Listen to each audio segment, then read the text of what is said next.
Hey everyone, let's continue our Python tutorial series. Today we are going to talk about functions in Python. Functions will help you write cleaner, more organized and reusable code. So what is a function? Think of functions as mini programs within your program that you can call whenever you need them. And the syntax of creating functions looks like this. It has the def keyword that tells Python you are defining a function, followed by function name, which is a name you choose for your function following the Python naming conventions, and the parenthesis that contains parameters for the function if there are any parameters present, and a colon marking the start of the function body.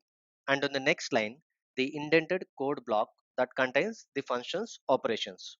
Before anything further, let's look at why functions are needed in programming.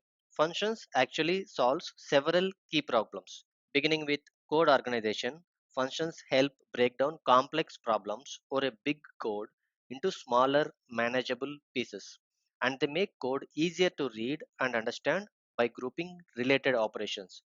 You can think of functions like chapters in a book. They organize code into logical sections. And code reusability. Instead of writing the same code multiple times, you write it once as a function, and you can reuse this code anywhere in your program by simply calling the function. This is like having a recipe you can use repeatedly instead of writing it down each time. And maintenance and updates. When code needs to be changed, you only need to update it in one place, which is the function. Without functions, you would need to find and change every copy of that code. For example, if you have a bug in a calculation, fixing the function fixes it everywhere.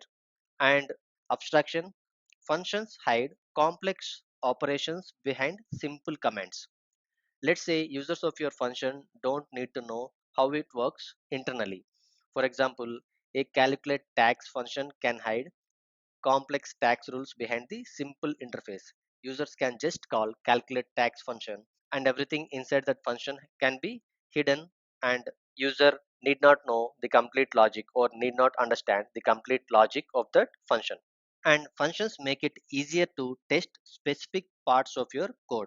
You can isolate problems more easily when the code is organized into functions, and each function can be tested independently. And also different programmers can work on different functions. So functions can create a clear boundaries between different parts of the program, and different programmers can update different functions at the same time within the same code base, and teams can work more efficiently by dividing work into functions. Think of functions like tools in a toolbox. Just as you wouldn't build a hammer from scratch every time you need to drive a nail, you don't want to rewrite code every time you need to perform a common task. Functions are your reusable programming tools. And this organization and reusability becomes increasingly important as programs grow larger and more complex, making functions as essential part of writing maintainable and efficient code. As we progress further into the course, you will get good understanding of functions. Let's start with a simple example. Imagine you are building a program to greet users. So I am inside the functions.python file. So I'll be writing my code here. I am creating a function based on the syntax. So it will have a def keyword followed by the function name, greet user as the function name, and the next line would be indented, and I will write a print statement which says welcome to Python programming, and I will write one more line. We are excited to have you here, and one more line. Let's start coding. So this is my function. Now let me try executing this code block. So when I run this, the execution is completed, but it has not printed anything because the functions need to be called for execution. In this scenario, we have defined the function, but we have never called it. So in order for this function to be executed, we have to call this function. Calling the function is pretty simple. You just need to tell the function name followed by the parenthesis. As this function doesn't accept any arguments, we are providing empty parenthesis. And if you run this code block now, you can see that it has printed welcome to Python programming. We are excited to have you here, and let's start coding. So this is what we are seeing in the output of this code. So every time we call this greet user function, these lines will be printed. So we need not write these lines. So every time we are greeting an user, or every time we want to print these things, let's say that if I am writing this greet user twice, it's going to print these things twice. So as you can see, it has printed welcome to Python programming, we are excited to have you here, let's start coding, and it has printed twice. This is much better than copying and pasting this entire same code multiple times whenever we need. Now this is the very basic thing about functions. Let's make our function more flexible by adding parameters. So parameters basically allows us to pass information to our functions. So let's say I am defining one more function, greet user with name, and I will pass two parameters, name and time of day. So here I will print good morning, afternoon, or evening based on the time of day from the function parameter, followed by the name of the user. And in the next line, I will print welcome to programming. And in the next line, I'll just copy and paste this. So this is going to be my function definition. So for the first time, I will call it with name Alice, and time of day is going to be afternoon, and I'll call one more time for the user Bob, and time of day is morning. So if I run this, you can see that it has printed good afternoon Alice, welcome to programming, and let's start coding. And for the second time, it has printed good morning Bob, welcome to programming, and let's start coding. So this is the use of functions with parameters. Now what if we want these functions to give us back something? In this scenario, the functions are just printing something within the functions, so it is not sending us back anything. What if we want some data to be returned from these functions? So this is called return values, and the return values helps returning a value back from function after executing. Let's create a practical example, which is like a temperature converter. So basically I would like to convert temperature from Celsius to Fahrenheit.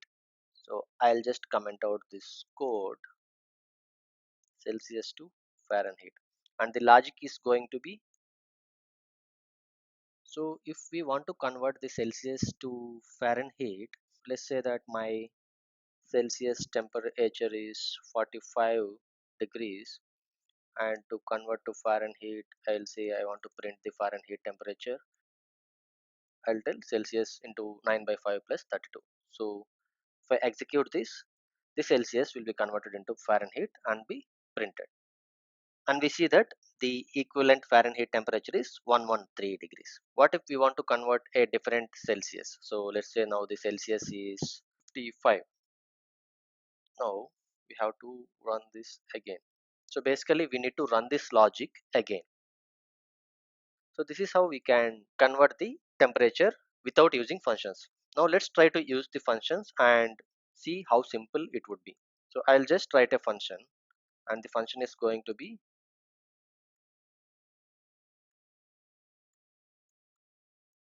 Celsius to Fahrenheit, and I will accept one parameter, which is the Celsius temperature, and in the definition I will calculate Fahrenheit temperature is going to be this logic, Celsius into 9 by 5 plus 32, whatever it is. And here I am going to return the Fahrenheit temperature. So this is the function with a return value. And now let's see how we use this return value. So for using this return value, we will say Celsius, let's say the Celsius equal to 45, Fahrenheit equal to divided by this Celsius value, right? Just need to pass this parameter, and we can add a print statement. So Celsius degrees, Celsius is equal to Fahrenheit degrees Fahrenheit, right? So the Celsius and Fahrenheit will be replaced here. So this is how the return value will be used from the function. Now if you run this, you can see that 45 degrees Celsius is equal to 113 degrees Fahrenheit. The Fahrenheit here is the value that is coming from this function. So this is how the return values will be used from functions. So the return value should be assigned to some other variable using this equal to operator. And now let's talk about default parameters. Basically the default parameters are values assigned to a function parameter that are used when no argument is provided for that parameter.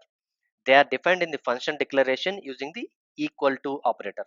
Let's see an example of creating user profile using some default parameters. So I will define the function as def create user. This create user will accept the name of the user, age of the user, country of the user, and active. Is the user active or not?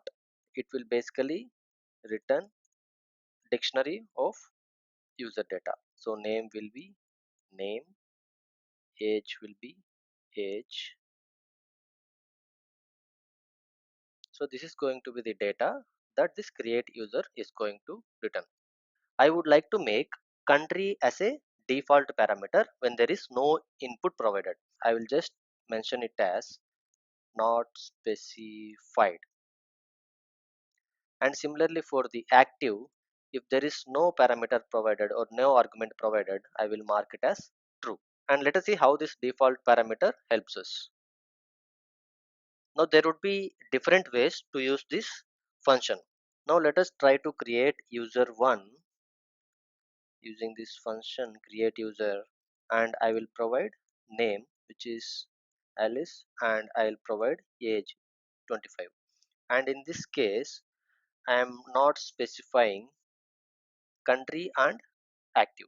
And we can also create user 2 with name Bob and age 30, and in this case I'll be providing country as Canada. So I have provided country but not active. And let me also create another user, user 3, using same create user. I'll call the user Charlie of age 42, and location is select India, and active is false. Parameters provided. So these are the three different ways of use this function. So in the first use case I have not provided any of the default parameters, and in the second use case I have provided one default parameter, and in the last use case I have provided all the parameters. Now if you just print these things, print user 1, print user 2, and print user 3, see what happens. So you can see that the user 1 is name is Alice, age is 25, and the country is defaulted to this default parameter which is not specified. We are not passing any country to the parameters here, but it is defaulted to the one which we have provided in the function definition. And even for this active, it is mentioned that as true even though we did not provide this active parameter, because it is a default parameter. So any parameter in the function which has some value provided using this equal to operator is called a default parameter. So if nothing is provided when we are calling the function, these default parameters will be used. And for the user 2, we can see that name is Bob and age is 30. If you see country, it's Canada. It's not specified, it's Canada, because we are passing Canada as a parameter to this function for user 2. Meaning if we pass any parameter, it will be replaced by the default parameter. And if you look at the active flag, it's still true because we did not provide any flag here. It has taken the default value from these parameters. And for user 3, we have provided the username which is here, and age is 42, country is India, taken from here, and active is false, which is taken from here because we have provided this parameter. So this is about default parameters. So if no parameter value is provided while calling the function, the default parameter will be used. In case the value is provided for the default parameter, the provided value will be overridden. So the provided value will be used instead of the default parameter. And also in Python, scope refers to the region where variable is accessible in your code. Python has two main types of scope: global and local scope. Global scope is like basically the variables defined outside of any function, and these variables are accessible throughout the entire program. And the another one is the local scope. Local scope is the variables defined inside a function, and these variables are accessible only within that function. And this concept is very important while writing code, because global variables can be accessed locally, but local variables cannot be accessed globally. Let's check this out with an example. Let's say that I am defining a variable called message. The message is, and this is my message. I am writing a function. I'll say modify message. So inside the function, I will replace the message to contain hello world. I am a local variable. Now I'll print inside function.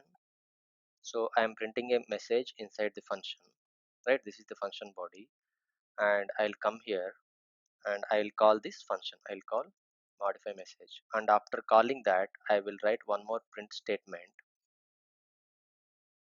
This is a global variable which is outside this function definition, and this is going to be a local variable which is inside this function definition. And let us see what will get printed when we call this modify message, because it's basically printing this message, and what will be printed outside this function definition. We are calling the same message here and here. So if you just run this code, we can see that inside the function it has printed I am a local variable. Basically it has printed this variable, this value for this variable, and outside the function it has still printed I am a global variable which is defined here. So even though we changed this message inside the function, it is not changing this thing, because this is going to be a global variable and this is a local variable. And local variables are better to use because local variables provide better encapsulation. Whatever you define to a variable inside a function, it will stay within the function. This variable value cannot go outside this function because it is a local variable. And it's always recommended to keep the scope as narrow as possible for any values or any variables. Now this is all about functions. Now let's put everything we learned in a single practical example. So let us write a simple calculator for calculating grades of students. So the first thing is I want to find the average of student marks. For that I'll create a function. I'll pass grades as input, and the return value from this function would be sum of grades divided by length of grades. And let's create a variable for grades. I'll put some random numbers.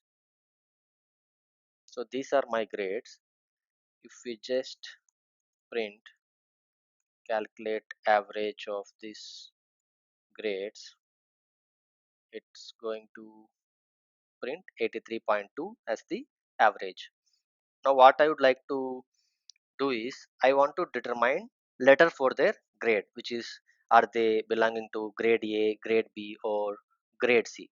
So I'll create one more function. I'll call it calculate letter grade, and I'll pass average to this grade.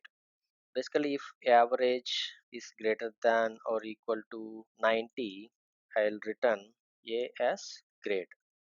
Else if average greater than or equal to 80, I'll return B as the grade.